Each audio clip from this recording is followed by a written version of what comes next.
Hey, it's David Andrew Wiebe, and I am on my daily walk. Today's episode is about whether or not we should strive to become known as artists. Should we become public figures and celebrities or social media influencers? There are some obvious advantages. Your fans or followers can act as your sales force, and you have a built-in audience the moment you come out with something new. Your new music, your art, a new film, a new book. Anything you come out with, if you've got a following that cares and is engaged, you have a built-in fan base that will purchase what you have to offer. Not everyone who follows you will care about what you say. Not everyone who follows you will buy what you have to sell. But there is an advantage.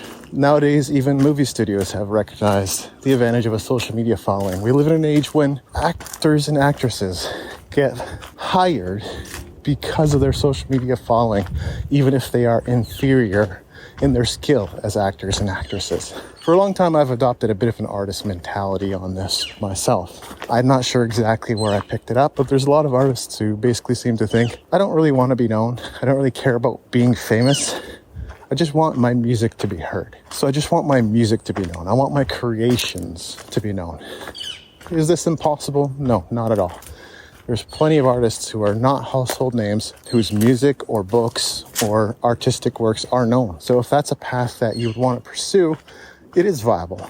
That said, I don't think this attitude has served me well. I've been on this green earth for a few decades now, and something that I've continually returned to upon reflection, time and time again, is the fact that I do want to be known. I do want to be a public figure. I do want to be a celebrity. And maybe this could stem from some of the trauma, some of the challenges, some of the difficulties that I've personally gone through.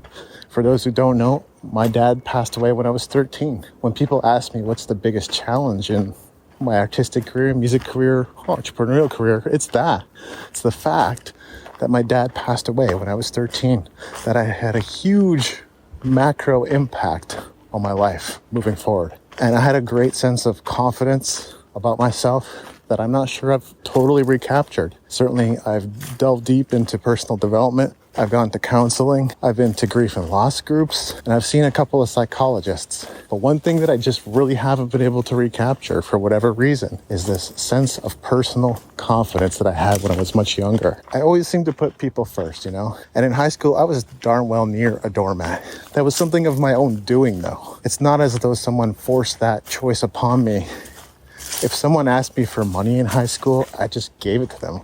I didn't care. So pretty soon people were just coming to me going, hey, will you buy me a slice of pizza? Hey, will you buy me lunch? And I was like, I got lots of money. Money doesn't make you happy, I can tell you from experience.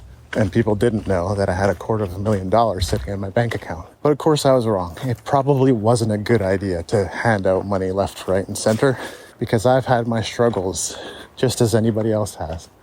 I've gone broke and in debt at least 2 or 3 times at this point. It's never been a pleasant experience. A lot of people will go, well, how could you lose all that money? Most of it went into a car and a home, but there was also an economic downturn in 2008 that had a huge impact on my personal investments. But this isn't a conversation about income specifically.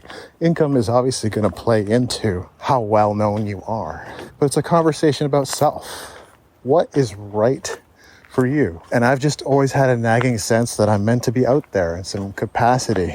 I have invested so heavily into myself that I'm hungry for opportunities to share my knowledge and experience with others, and to continue refining my communication skills and presentation skills so that my message lands. I kind of avoided and ignored social media for a long time, thinking that was probably the right decision for me. After all, I wasn't one of these crazy people that needed validation for every little thing I did. But I've come this far in life to discover that maybe that's more of a calling than a need for a validation. For me, becoming known and recognized and acknowledged for the work that I do and being celebrated is a great piece of the fulfillment pie. So it was no one else that put it off. I was the one that put it off. But it's not something I'm willing to put off any longer. And I know I've got a long road ahead of me. It's not like I'm starting from zero.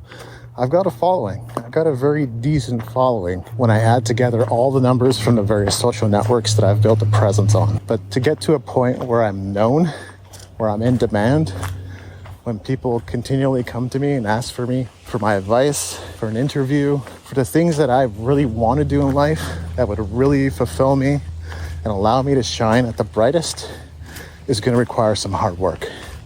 It's not going to come by accident. Now, at the end of the day, I can't tell you whether or not you should become known. You probably know the answer on the inside as well. It's possible you've denied that part of yourself to this point, just like me, and then you come to this point much later in life, maybe a decade or two, or even 3 decades later, recognizing that, oops, maybe I should have put a little bit more energy into becoming known, because it seems as though, even though I would love for just my music or my art to be known, that's not really happening. So me becoming known is a crucial element to all this after all. Or you could totally be like some artists who'd rather be recluse. Prince was a well-known eccentric and recluse. He didn't do many interviews. No one really seemed to hate him for it, though. He just created really excellent, great music. But this is something for you to ponder. This is something for you to ask yourself. Is it worthwhile? Would it be a part of your fulfillment? Would you feel differently about yourself if you had a following, if you were known, if you were celebrated, if you were an influencer or a public figure? How would that impact your career? And what could you do today to start moving in that direction? Thanks for listening. The opening theme, closing theme, and closing segment ambient music was created by Brian Bob Young. If other music was used in this episode, it's credited in the show notes at musicentrepreneurhq.com. Please leave us a rating and review in iTunes to help us spread the word about the show.